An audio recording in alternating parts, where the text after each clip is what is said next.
Amenorrhoea या फिर menses का नहीं होना। कई बार टीनेजर्स में 15 साल की उम्र तक भी मेंसेस नहीं स्टार्ट हो पाते हैं। इस तरीके के एमिनोरिया को हम प्राइमरी एमिनोरिया कहते हैं।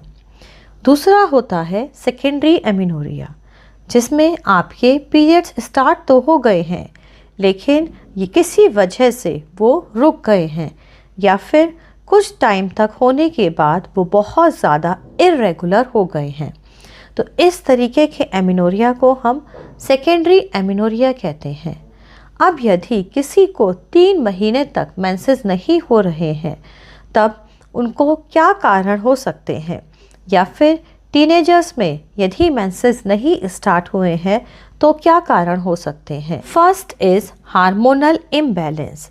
ये हार्मोनल इम्बैलेंस आपका थायराइड हार्मोन की वजह से भी हो सकता है, क्योंकि थायराइड एक मेटाबॉलिक हार्मोन है।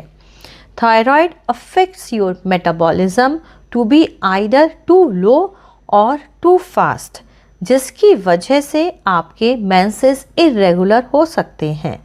अब या तो थायराइड हार्मोन आपके थायराइड ग्लैंड ओवर एक्टिविटी की वजह से बहुत ज़्यादा बन रहा है, जिसे हम हाइपरथायराइडिज्म भी कहते हैं, या फिर इनएक्टिविटी, आपका थायराइड ग्लैंड की इनएक्टिविटी की वजह से थायराइड हार्मोन कम बन रहा है, जिसको हम हाइपोथायराइडिज्म भी कहते हैं।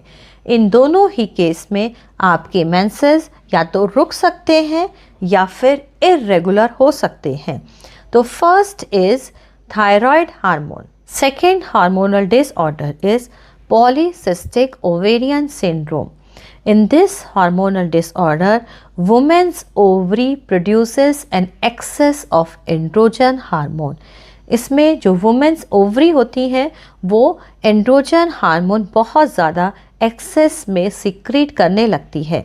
नॉर्मली ये एंड्रोजन एक मेल हार्मोन है और ओवरी से बहुत थोड़ा रिलीज़ होता है, लेकिन पॉलीसिस्टिक ओवेरियन सिंड्रोम में यही हार्मोन ओवरी से बहुत ज़्यादा निकलने लगता है, जिसकी वजह से जो ओव्यूलेशन होता है वो इर्रेगुलर हो जाता है।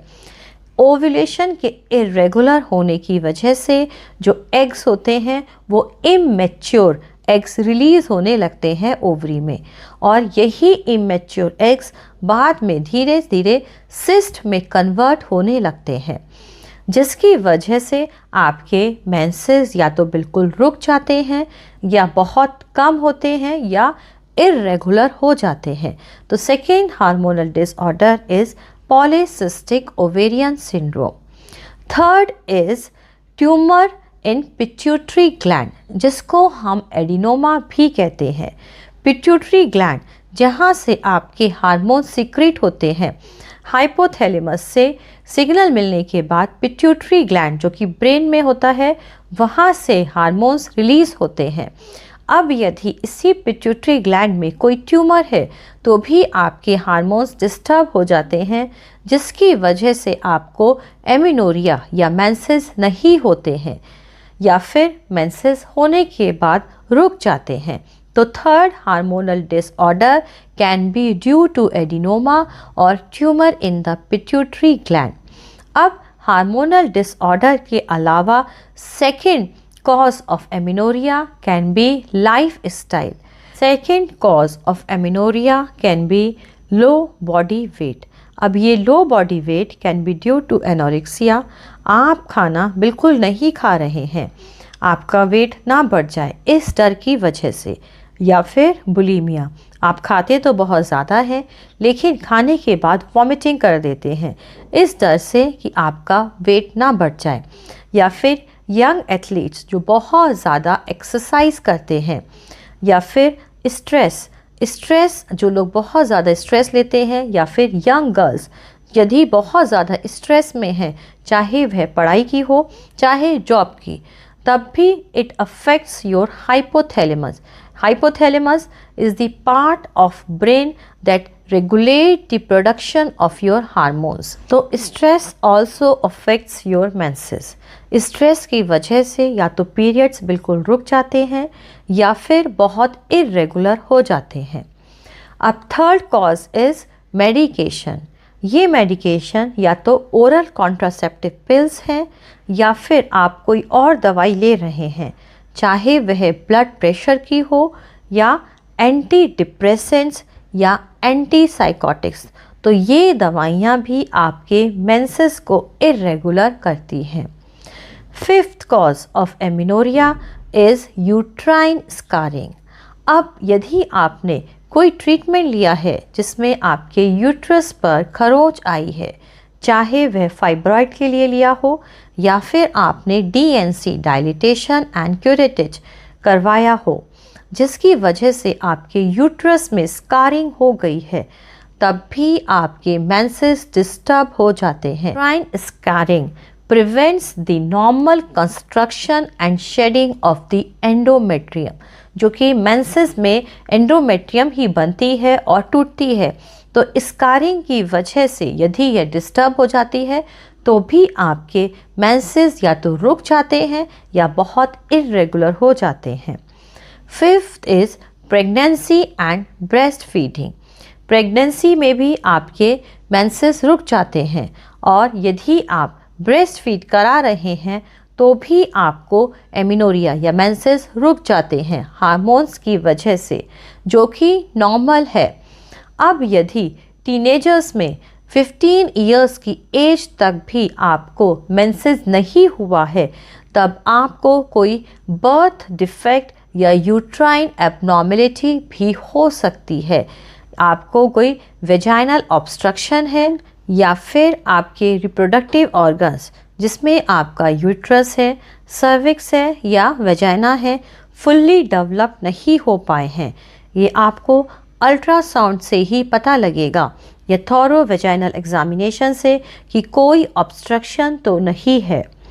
अब यदि किसी को एमिनोरिया है, किसी के मेंसेस इरेगुलर हैं या मेंसेस बिल्कुल बंद हो गए हैं, आप कौन सी होम्योपैथिक दवाई लेंगे?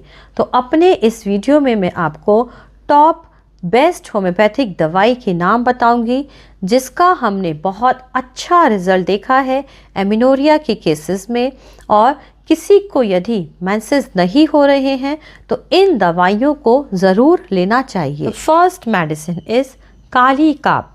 काली काब में डिफ़िकल्ट फर्स्ट मेंसेस या डिलेड मेंसेस इन यंग गर्ल्स। मेंसेस या तो बहुत ज़्यादा डिलेड हैं या फर्स्ट मेंसेस ही नहीं हुए हैं।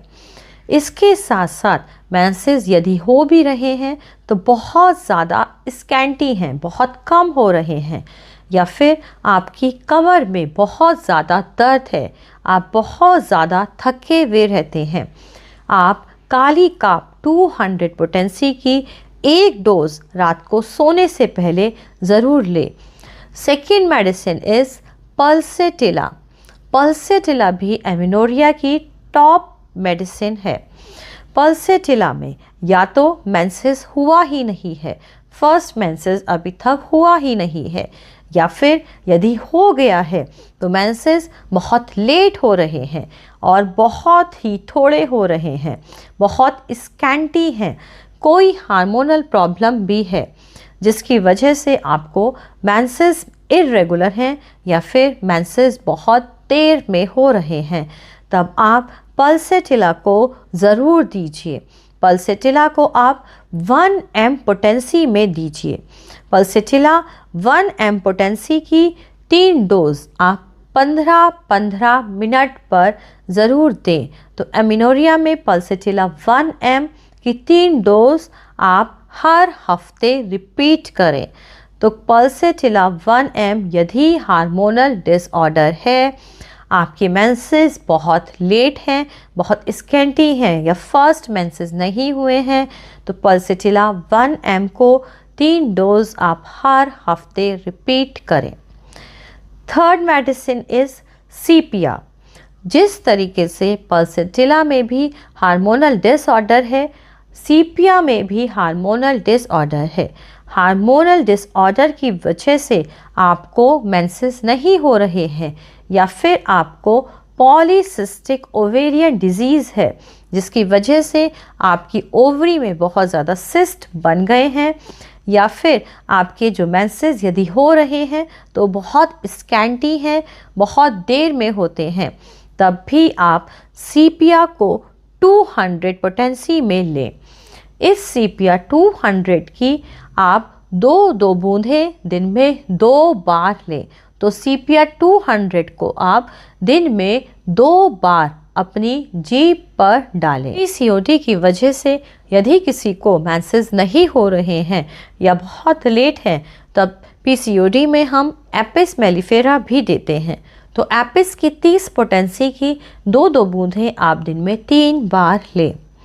अब if your periods are suppressed due to grief या शॉक की वजह से, तो यदि किसी को मेंसेस नहीं हो रहे हैं किसी दुख या शॉक में आने की वजह से, तब ऐसे में आप इग्नेशिया 1M को 3 बार दीजिए।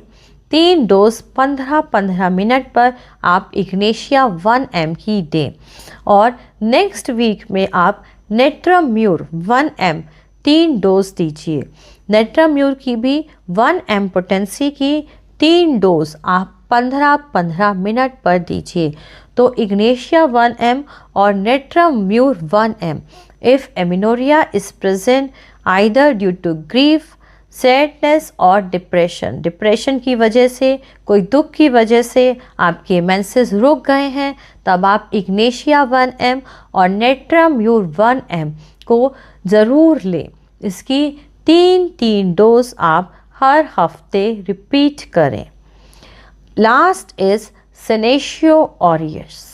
सेनेशियो एक मदर टिंचर है if the functional amenorrhoea is present in young girls. Amenorrhoea present है, उसका कोई कारण भी नहीं पता है, मेंसेस या तो हो नहीं रहे हैं या फिर हो रहे हैं तो बहुत लेट है या बहुत रुक कर बहुत थोड़े हो रहे हैं, तब सेनेशियो एक बहुत ही अच्छा मदर टिंचर है। एमिनोरिया के केसेस में सेनेशियो को ज़रूर लेना चाहिए। सेनेशियो के मदर टिंचर की आप 10 से 15 बूंद थोड़े से पानी में डालें और इसको दिन में 3 बार लें। तो आज के लिए बस इतना ही। स्वस्थ रहें, अपना ध्यान रखें, वीडियो को लाइक ज़रूर करें और अपने दोस्तों के साथ शेयर करें और नए वीडियो की जानकारी के लिए बेल आइकॉन को प्रेस करें।